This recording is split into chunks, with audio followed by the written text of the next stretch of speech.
Widespread protests against communist oppression break out in Cuba. Texas Democrats flee the state to avoid doing their jobs. And actor Matt Damon realizes Republicans aren't evil. I'm Nico Fideli, and this is For the Republic. The only thing we have to fear is fear itself. Ask not what your country can do for you.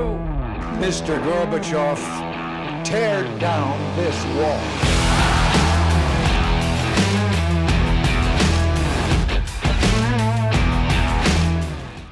Thank you for watching and listening to this episode of For the Republic. You can help grow our community by commenting, liking, and sharing this episode. If you enjoy the content, please consider subscribing to the channel. Texas Democrats have fled the state of Texas unlawfully. This stunt is the result of Governor Greg Abbott calling for a special assembly. The purpose of the assembly would be to vote into law new voting standards for the state of Texas. This bill, of course, contains a number of voter suppression measures, according to the Democrats, and will make it harder for minorities to vote. Let's see if that's true. So at least 51 of the 67 Democrat House members fled on Monday, and at least 8 Democrat Senate members fled on Tuesday. They took a private jet and a bus from Texas to Washington, D.C.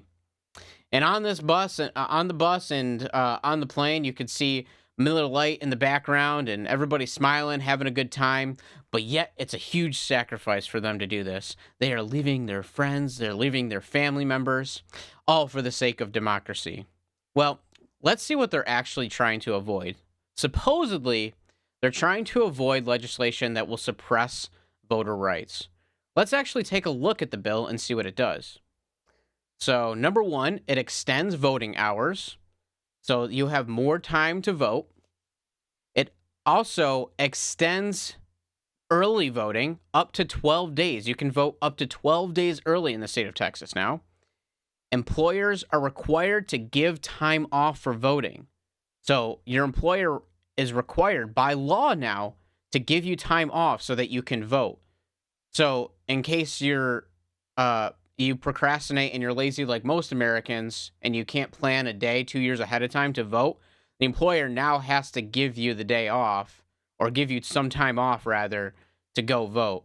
This almost sounds like a bill that would be proposed by Democrats. But here's the caveat. In order to get those pluses, you also have to counterbalance by removing ballot harvesting. Oh, that's a big one with Democrats.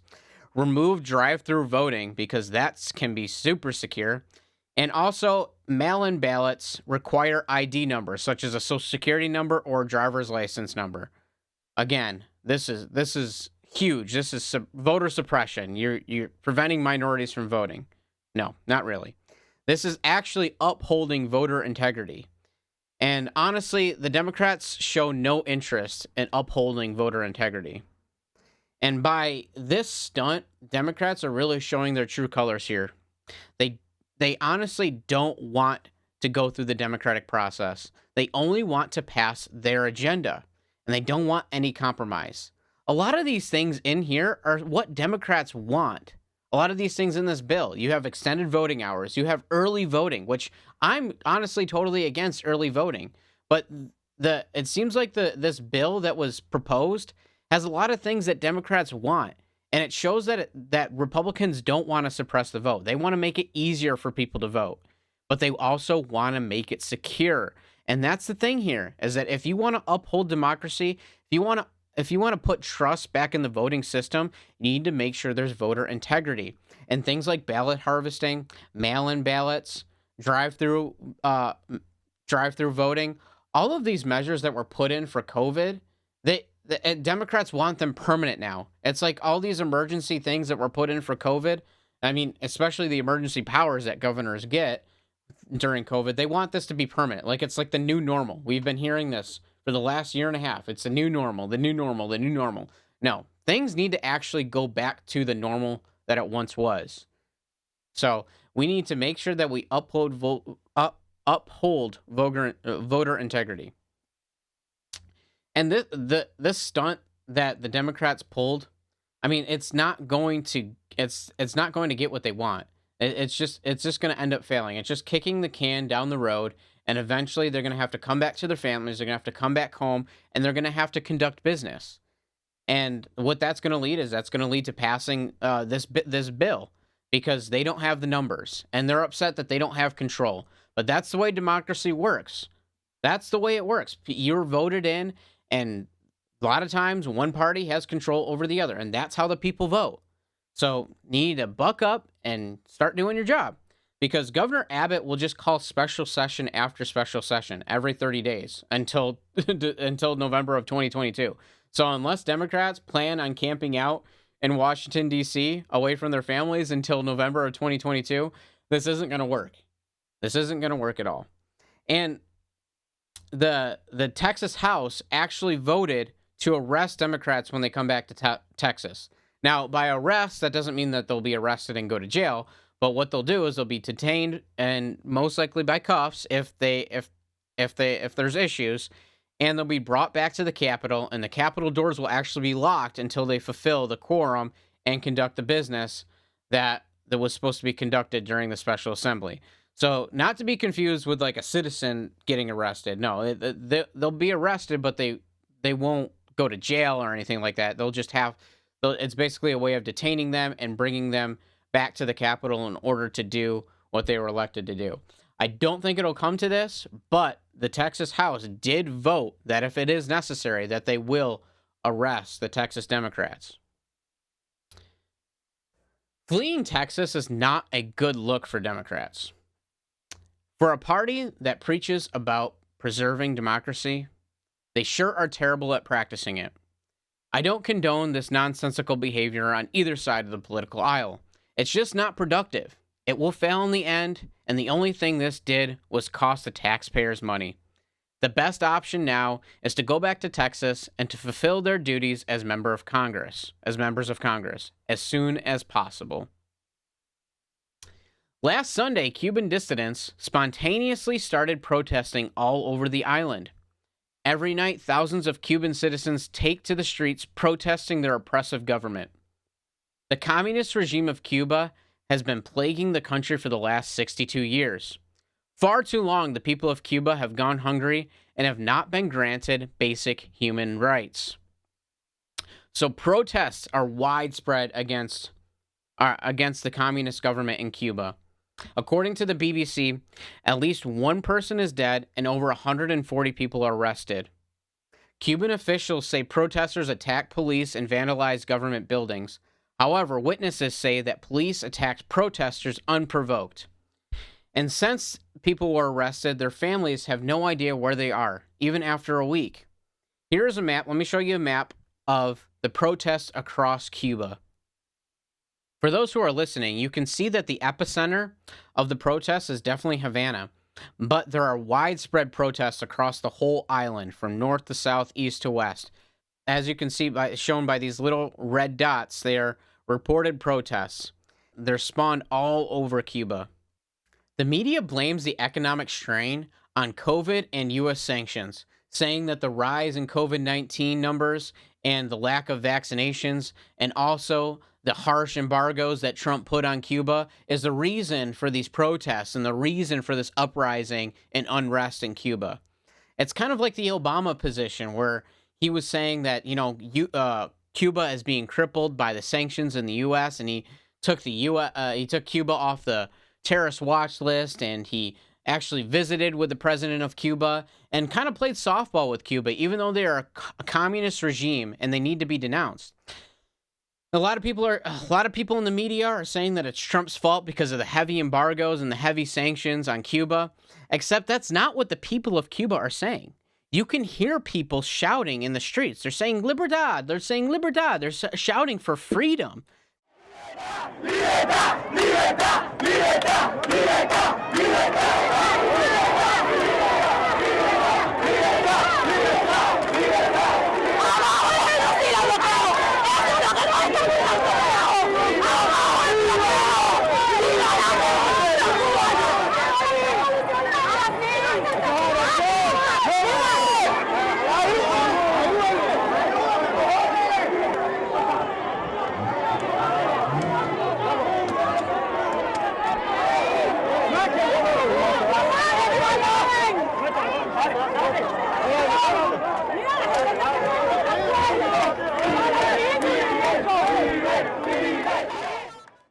There are people waving the American flag. Don't you think if the Americans were keeping Cuba from being free, from keeping Cuba from prospering, that they would be waving the American flag? You can see here in pictures that people are waving the American flag because it's a symbol of hope and freedom. The Cuban people are not struggling because of U.S. sanctions. Cuba has beautiful hotels and tourist locations. There was even hotels that were updated during the Trump administration when supposedly there was heavy embargoes and heavy U.S. sanctions. So is Cuba really that poor? No, the government controls all the money. Even the government buildings in Cuba look beautiful. And the Capitol building was just renovated in 2018. The problem is the Cuban government controls everything. It controls everything that the U.S. gives them, all the humanitarian aid, all the financial aid, everything that comes in outside of Cuba, the Cuban government controls. And the Cuban people get paid very little, and they get paid in a useless currency at that. You can make more money as a taxi driver than a doctor. People are starving in Cuba, and homelessness is on the rise because homes just fall apart. And the problem is all the product and services are controlled by the government. If you go into a market to buy food, the catch is you have to pay with U.S. currency that you don't make. Cuba has no freedom. Here's a video of what happens when you protest against the government in Cuba. Warning, this is very graphic. For those listening, the Cuban police are literally knocking down the door of this family's home. The family consists of a mother, father, and at least one child. The mother is holding her child while filming. The police force their way in, shoot the father, and beat him, finally dragging him away, all because he participated in the protest.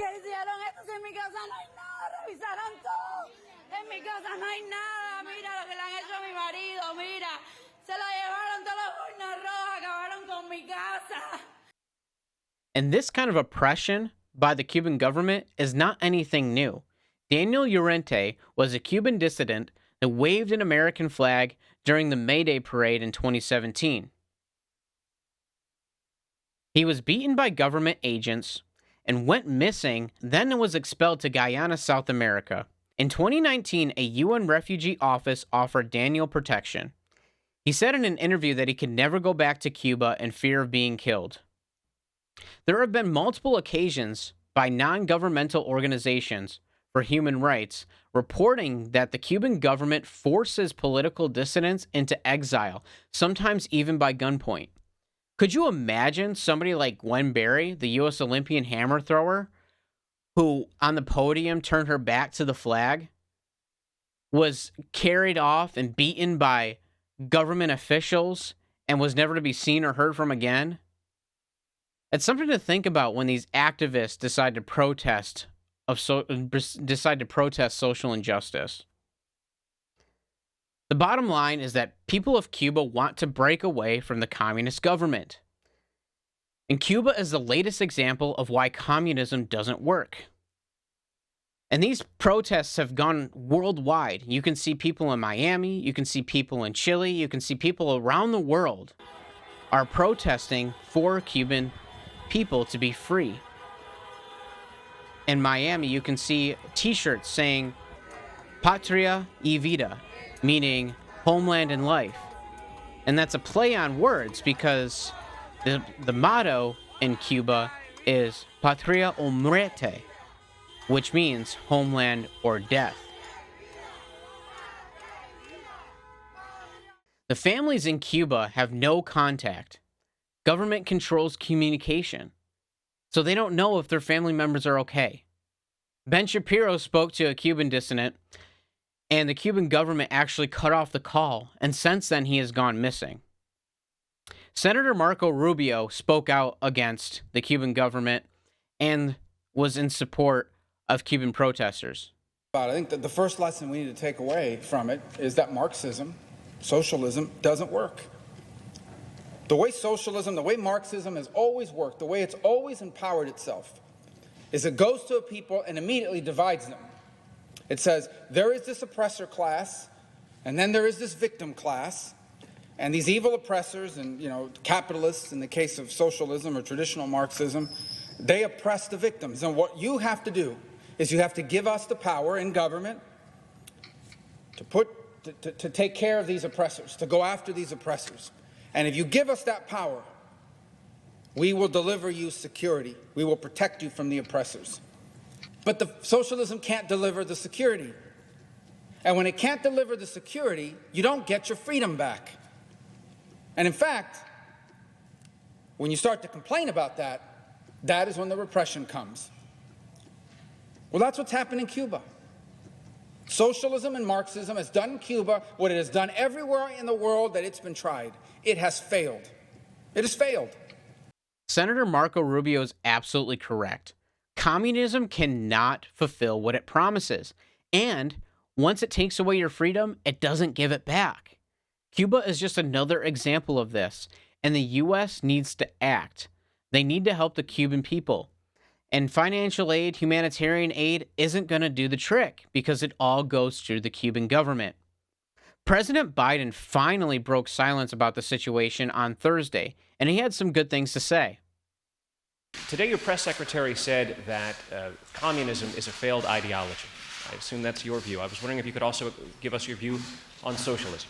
Communism is a failed system, universally failed system.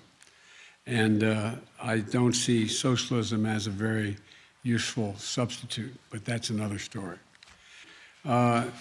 Cuba is unfortunately, a failed state in repressing their citizens. There are a number of things that we would consider doing to help the people of Cuba, but it would require a different circumstance or a guarantee that they would not be taken advantage of by the government. For example, the ability to send remittances back to Cuba. I would not do that now because the fact is it's highly likely that the regime would confiscate those remittances or big chunks of it. With regard to they need COVID they have a COVID problem in Cuba, I would be prepared to give significant amounts of vaccine if, in fact, I was assured an international organization would administer those vaccines and do it in a way that average citizens would have access to those vaccines. One of the things that you did not ask, but we're considering, is they have cut off access to the internet. We're considering whether we have the technological ability to reinstate that access. He did acknowledge that Cuba is a failed state and that communism is a failed idea. He also, for good measure, said socialism is not a useful substitute. And he said that he's looking to provide internet to Cubans. And he wants to give support that will directly go to the Cuban people. And I gotta say, the president really impressed me on this. This is probably one of the best things I've heard him say since his presidency. So, what does America need to do? And what do you need to do? Like Senator Rubio and the president, we need to remind people that communism does not work. And we need to spread the truth. Spread it on social media. Spread it to your friends and family and coworkers. And we need to call out media and politicians that make it about Trump or about COVID. Because this isn't about Trump or COVID. People are being denied their basic human rights in Cuba. They're starving. They're thirsty. And they have no place to go. They have no place to live. Their homes are being torn apart. Their homes are being crumbled because the government is keeping all the money for themselves. The Biden administration needs to act now. They need to do everything they can to cripple the Cuban regime. They need to get tighter on Venezuela, which supplies Cuban oil.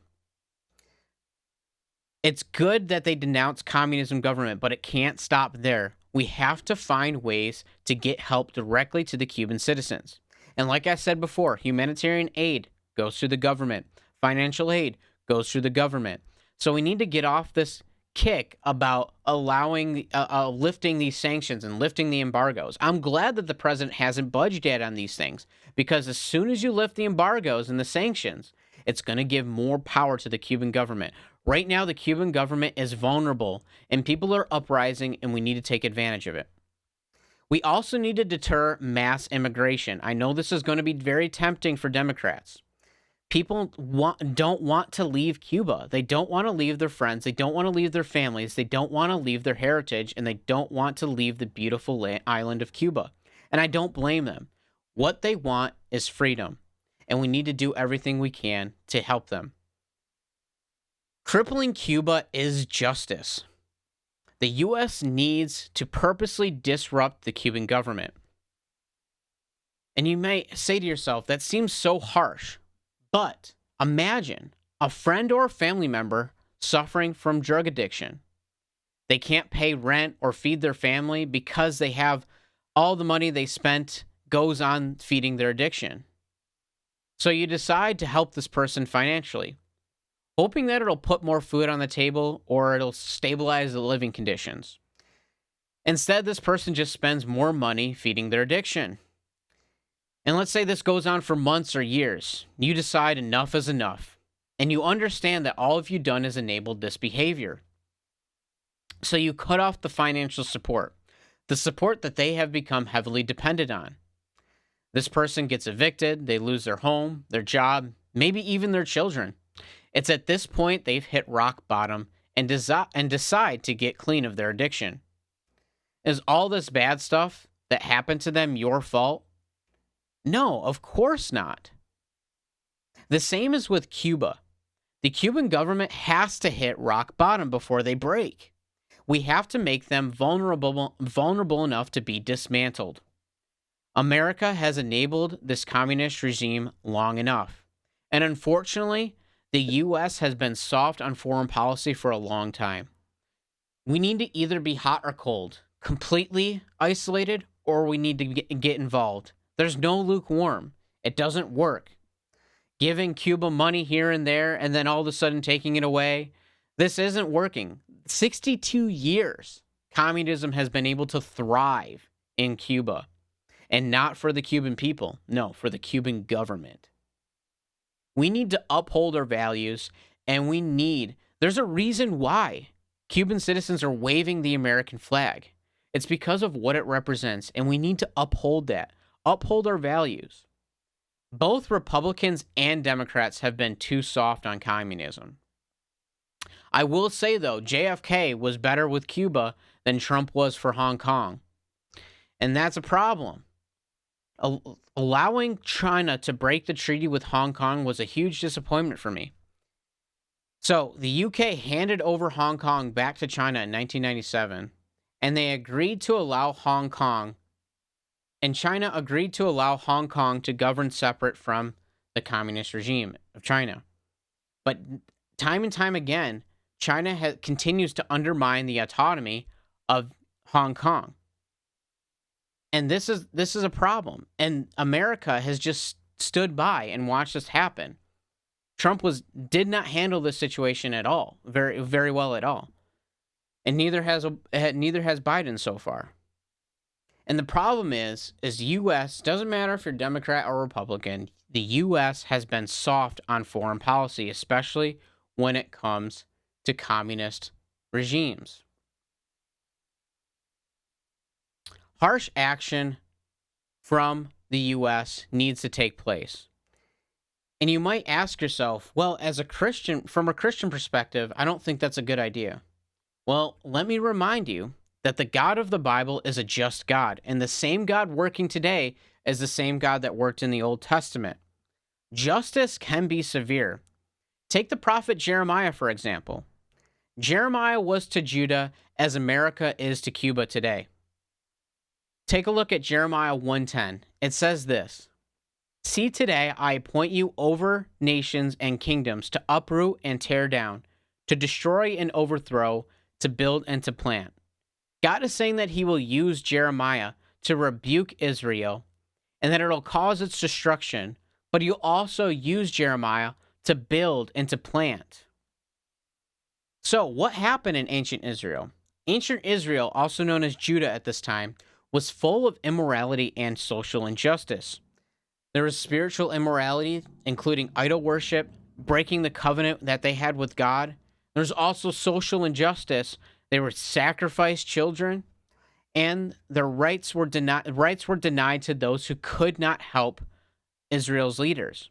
So widows, orphans, and immigrants all took a backseat to human rights.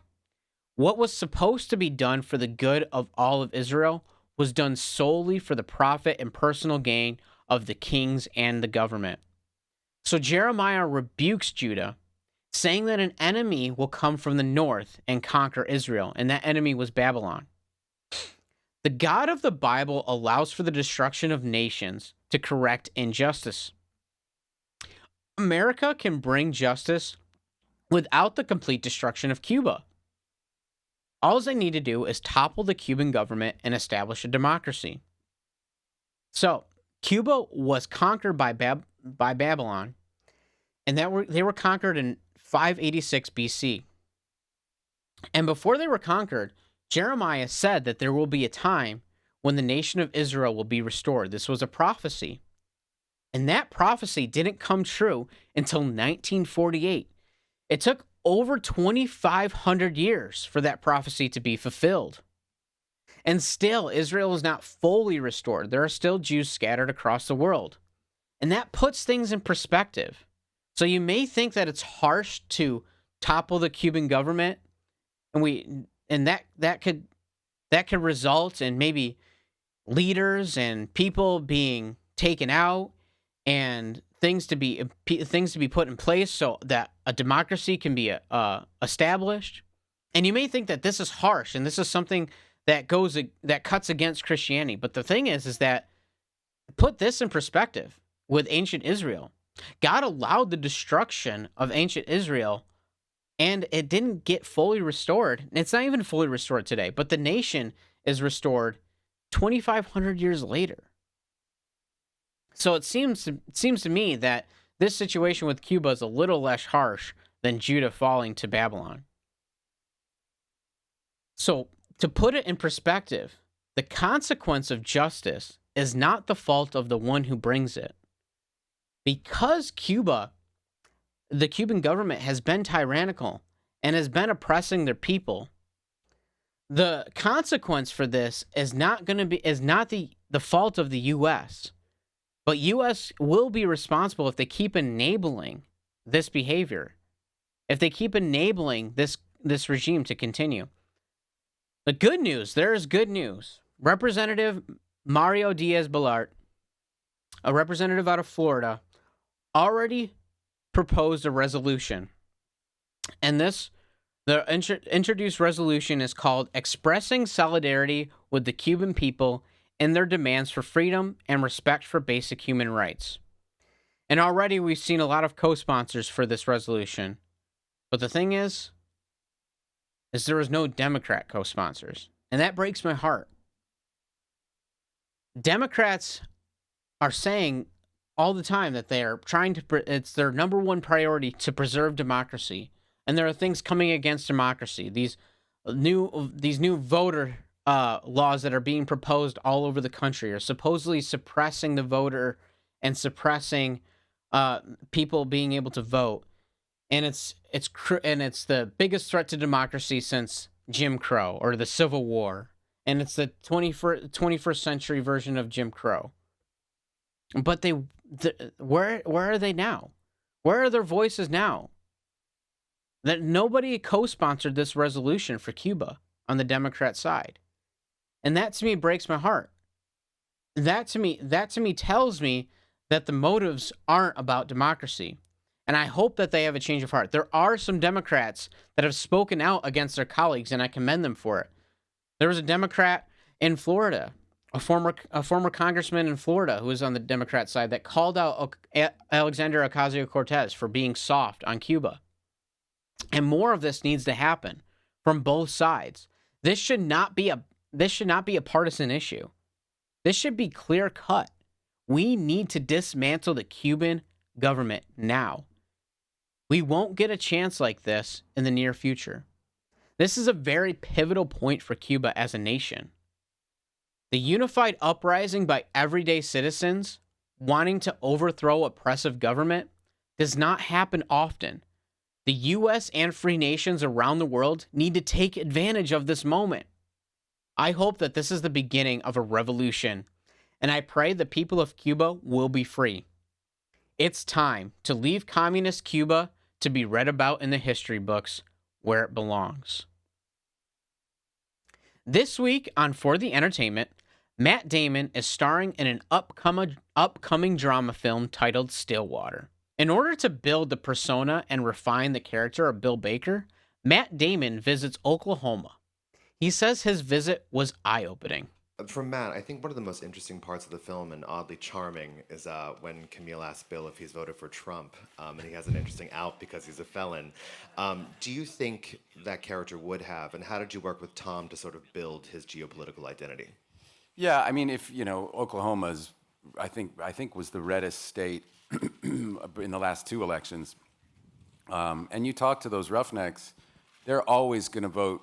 I mean, they're in the oil business. Their livelihood depends on that. And so I don't even think it's a question at all. And I think we didn't want to make it expressly political, and I think that, he is who he is and he's from where he's from, and the movie has a lot of empathy for him, and so do we. And these guys don't apologize for who they are or what they believe ever. Do you own a gun? Yeah, I got 2. You know what I mean? It's a very, I mean, the time that Tom and I spent down in Oklahoma was absolutely critical to building this character. I feel like we built this character together. Being invited into their homes, into a backyard barbecue, and a guitar comes out and somebody starts singing church songs, and it's a culturally very specific place and very different from how he and I grew up. So it was really fascinating, and these people were wonderful to us. And really helped us. I mean, I didn't know when I first read the script how specific this culture was in Texas and Oklahoma, these roughnecks and what they do. And so it was really eye-opening for me. So for us, it was about the details and getting as specific as we could. Experiences like this need to happen more. The media and Hollywood have dehumanized a major part of the country, to the point that it's a culture shock when someone on the left actually meets with real people on the conservative side. I gained a little more respect for Matt Damon. It seems that he has broadened his worldview, and you don't see that much these days. However, it also speaks to the fact that most of Hollywood is completely disconnected from the everyday American. Stillwater, for the most part, looks like a pro-American film, and I just might have to check it out. Also this week on For the Entertainment, a star from Stranger Things, David Harbour, expressed his hard political opinions in an interview from The Guardian. He said, "I don't know how there's anyone who can disagree with socialist ideology." He also said, if you work at Starbucks and you make the coffee, then you should own it. You're the one making the coffee. Going on saying, but the fact is that the implementation of these things has led to some of the deepest fascism in our society. So people assume that communism means fascism to a certain degree, and that's a terrible thing. The idea of a kindergarten-type society where we can share things is my ideal society. Ironic. As opposed to this world where we're hunting and killing and destroying for our own personal hoarding, our own personal greed. It's ironic that Harbour is a big advocate for redistribution, since he is worth over $6 million. It has also been reported that he earns approximately $350,000 per episode of Stranger Things. And since I watch Stranger Things, I guess that means I own it. So, Mr. Harbour, I believe you owe me some of those earnings. Somehow, if he was asked to distribute his money, I think he would hoard it instead, to use his way of putting it. And this is a big issue with every socialist in America. They will not practice what they preach because it requires too much sacrifice. They complain about capitalism while simultaneously keeping their wealth, all with the hope that someone else will sacrifice first. If communism was so good, if socialism was so good, the U.S. citizens would be waving the Cuban flag. Instead, Cuba is waving our flag. Thank you so much for watching this week's episode of For the Republic. If you enjoyed the show, please drop a like, comment, and consider subscribing to the channel. If you're listening to the audio version of this podcast, please consider leaving a review. I would greatly appreciate it. You can help grow the community by commenting below and sharing this episode. Follow For the Republic on social media to get the latest updates.